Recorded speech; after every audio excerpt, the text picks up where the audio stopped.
طيب تعالى اقعد جنبي بقى. قوي يا ولد. تعرف انك من يوم الحادثه دي بقيت ظريف جدا. الله يشرفك. اسمع بقى، عينيا. اوعى تتاخر على العشاء، تعالى بدري الساعه 8. السلام عليكم متابعين مصر زمان. تعالوا نتكلم عن علاقة سنية شوقي وفريد شوقي، وقد ايه حبها له وغيرتها كانت مؤذية. سنية شوقي راقصة مصرية ولدت في الإسكندرية سنة 1927. ظهرت في فيلم فاطمة بطولة أم كلثوم وأنور وجدي، ومثلت مع الفنان علي الكسار في فيلم عثمان وعلي. بعد ما فريد شوقي حقق شهرة لا بأس بها، بعد فترة من شغله في السينما بدأ يكون له معجبات بيجروا وراه ويتهافتوا عليه، حاله حال أي فنان شاب وسيم في بداية مشواره الفني، وكان بيقضي سهراته ليلاتي في ملهى ليلي كانت الراقصة سنية شوقي بتشتغل فيه.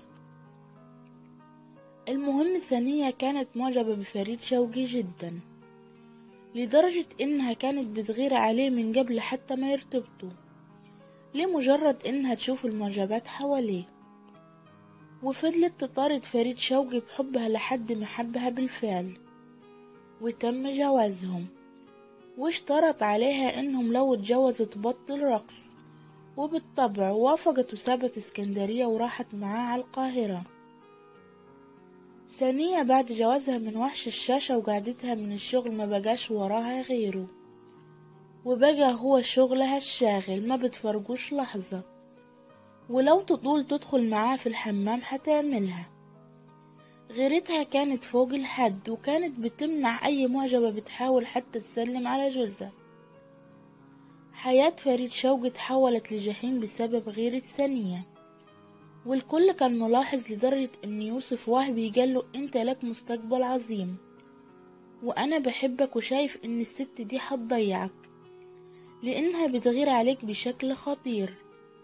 الغيرة دي هتقضي عليك وحاول تتخلص منها واحدة واحدة عشان مستقبلك الفني.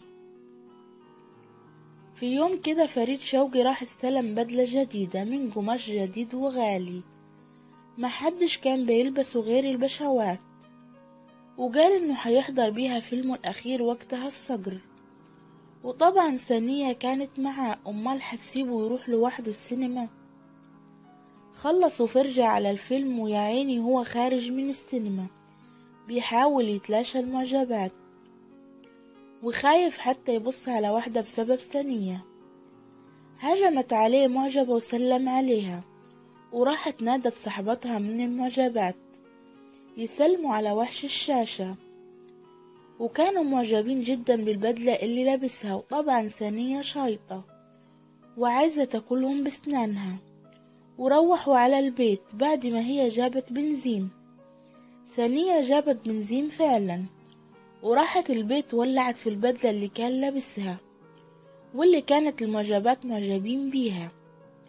ودي كانت النهاية بالنسبة لوحش الشاشة لقصته مع ثانية، لاني وصل ان الكل كان بيخاف يجرب منه بسببها، وبوظت له علاقات كتيرة وشغل اكتر. ابتدى يسمع نصيحة يوسف وهبي ويخلع منها واحدة واحدة على حد قوله انا علشان مستقبلي الفني اضحي باي حاجة في الدنيا. وفعلا رسمت خطة انسحاب استمرت 2 تقريبا، وفعلا عرفت اطفش منها، وحاولت تخليه يرجع ليها بمحاولتها الانتحار. كانت عايزة تنتحر عشان هو يرجع ليها، وهو اللي في دماغه زي ما هو. قفل وحش الشاشة الصفحة دي نهائيا وارتاح تماما من غيرة ثانية اللي كانت على وشك تدمير مستقبله الفني بسبب غيرتها عليه. وتوفت ثانية في القاهرة في أواخر السبعينات. رحم الله فنانين الزمن الجميل.